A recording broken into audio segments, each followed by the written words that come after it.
आज हम आपको सुनाने जा रहे हैं वाल्मीकि रामायण का एक वृतांत, जिसमें माता सीता द्वारा राजा दशरथ को मोक्ष दिलाने का वर्णन है। वाल्मीकि रामायण में माता सीता द्वारा पिंडदान देने का वर्णन आता है, जिससे राजा दशरथ को मोक्ष प्राप्त हुआ था। वनवास के दौरान जब भगवान राम, लक्ष्मण और माता सीता पितृपक्ष के समय अपने पिता राजा दशरथ का श्राद्ध करने हेतु गयाजी धाम पहुँचे, तब ब्राह्मण ने श्राद्ध में दान हेतु आवश्यक सामग्री बताई। तब सामग्री को लाने हेतु श्री राम और लक्ष्मण नगर की ओर चले गए।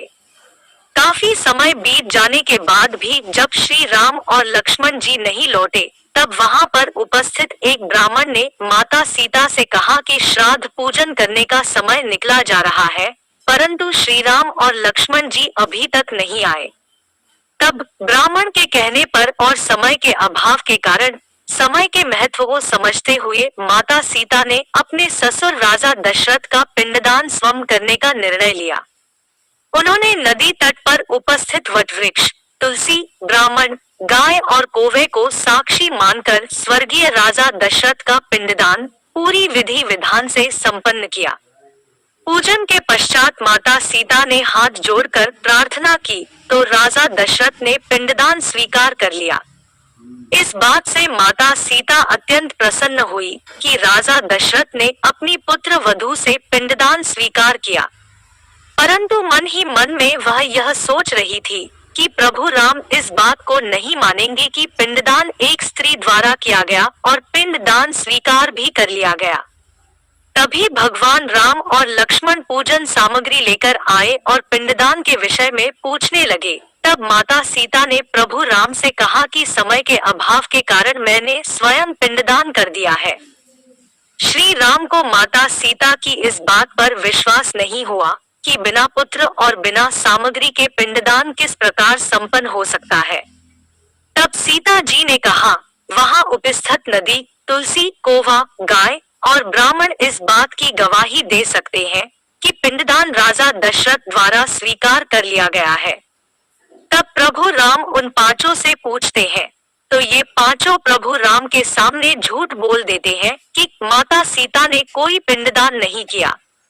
तब माता सीता को इन पांचों पर क्रोध आ जाता है और माता सीता इन पांचों को श्राप दे देती है और कहती है कि ब्राह्मण दरिद्र बने रहेंगे।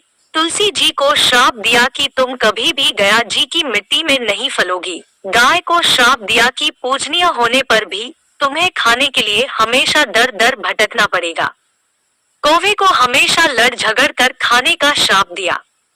फल्गु नदी को श्राप दिया कि तुम सिर्फ नाम की नदी रहोगी। इसलिए आज भी हिंदू धर्म में गाय के पिछले हिस्से की पूजा की जाती है और ब्राह्मण आज भी दरिद्र देखे जाते हैं और गया जी की मिट्टी में आज भी तुलसी का पौधा नहीं उगता। कौवे हमेशा लड़ झगड़ कर ही खाना खाते हैं और गया जी में फल्गु नदी आज भी सूखी है।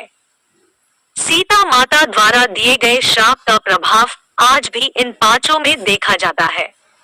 इन पांचों को झूठ बोलने पर श्राप मिला, तो वहीं वटवृक्ष के सत्य कहने पर माता सीता ने वटवृक्ष को वरदान दिया और कहा कि तुम्हें लंबी आयु प्राप्त होगी तथा हमेशा दूसरों को छाया प्रदान करोगे, तथा जो भी पतिव्रता नारी तुम्हारी पूजन कर तुम्हें जल अर्पित करेगी, उसके पति की दीर्घायु होगी। हिंदू धर्म में आज भी वटवृक्ष का पूजन पति की लंबी आयु के लिए किया जाता है। वाल्मीकि रामायण का यह छोटा सा वृतांत अगर आपको अच्छा लगा हो तो आप हमारी इस वीडियो को लाइक जरूर करें और हमारा चैनल सब्सक्राइब करें।